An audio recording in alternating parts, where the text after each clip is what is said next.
So, anyway, guys, listen. As I was saying before, as I was interrupted by a urgent phone call, number one, you have to be responsible. Number two, I guess you guys, you need to be adaptable. You need to be able to adapt to situations as they come your way.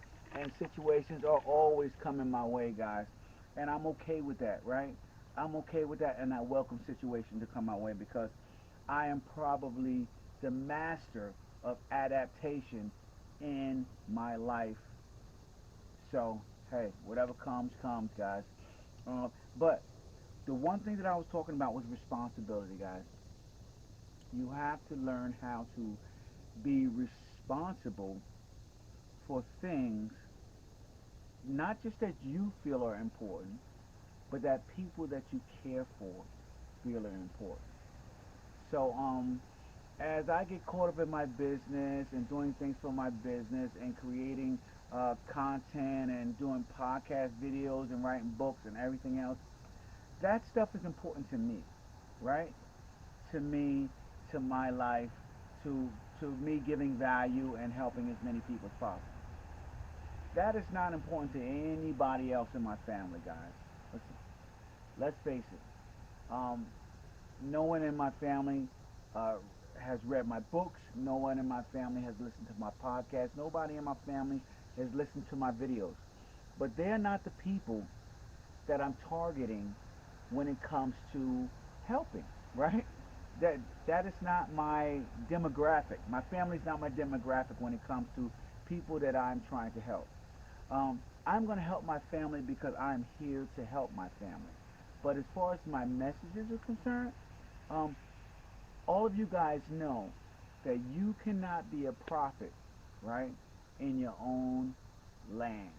It just it just happens like that in your own home. That is, I don't even know how the saying goes, man. All I know is that in your home or in my home, I am the least listened to individual in my home, and that's okay. That's okay with me because there are millions and millions of people out there who I continually put my message out to, and I continually try to help, and I continually try to give value. So I have to make sure that I am the individual, the responsible individual that gives so much value, right, and so much impact that when I shake the foundation of the earth, my family finally listens and they go, oh my God, what's going on over here? And they won't even have known all of the hard work. So they can't even say, hey, I've seen this and I've seen that. Because, listen, they just pass by. They just pass by and they live their life and they do their thing, and that's okay with that, you know. But let's get back to responsibility, guys. One of the important things that I needed to be responsible about was what is important to my wife, right? What's important to my wife is a clean home. Um, but not just a clean home so that she does all of the work, but a clean home that everybody pitches in, right, and helps and cleans so that at the end of the day, there isn't just one person totally exhausted from all of the work having to be done in such a large house. And I do have a very large house, guys. So um, that's just one of the important things that I needed to take note of and needed to pay attention to. So a lot of times, guys, when you get caught up in your own thing and you are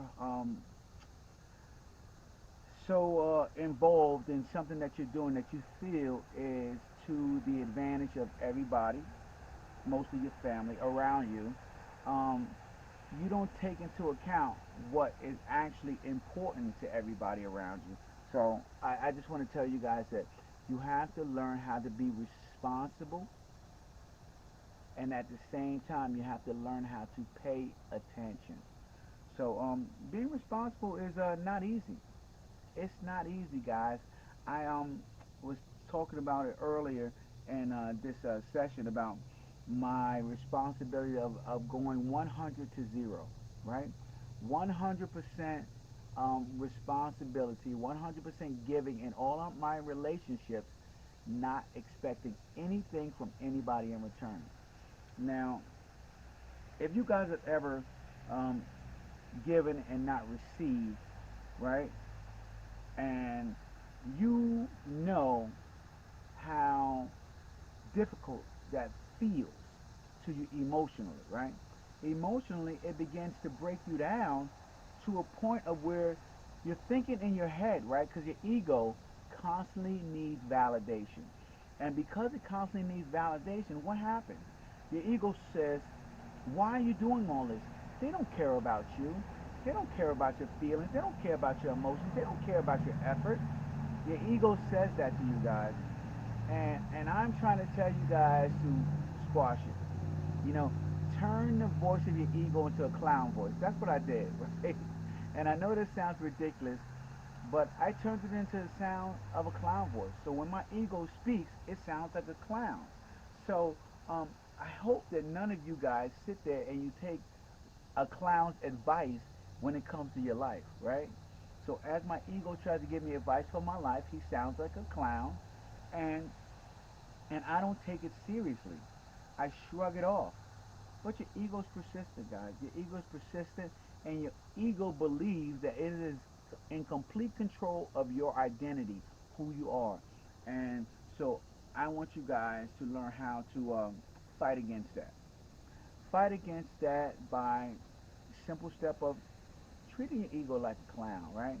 He does not have your best interests at heart. He has himself in heart. So when your ego speaks, your ego is speaking for himself, not for you, and not for anything that's going to move your life forward. And that's important. So I was going to talk a little bit about my book right now, but I felt that it was very, very important that I talk about um, responsibility, being responsible, paying attention to what's important, not just to you guys. You're always going to do your thing.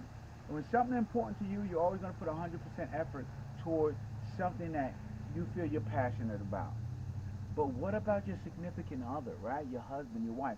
What are they passionate about? What do they care about, right? What is important to them that is not being taken care of that you can chip in and lend a hand to help out? So this is my advice, man. This is my advice that I give to 30 and 40-year-olds. If you want to keep your relationship, your marriage, all on track, it's paying attention to the little things, okay? And responsibility is the key, right? The key to holding things together. Don't be so caught up in yourself and your ego that you think that everything that you're doing, right, when it's all said and done, will make everybody's life okay. That is not the case. That is not going to happen, right? Sometimes what you're doing, no one cares about in your close circle, that is, right? No one in your close circle cares about what you're doing. You know, people usually only care about results, right? So, in my business, as I do my business, the only result that my wife and family care about is that it's profitable.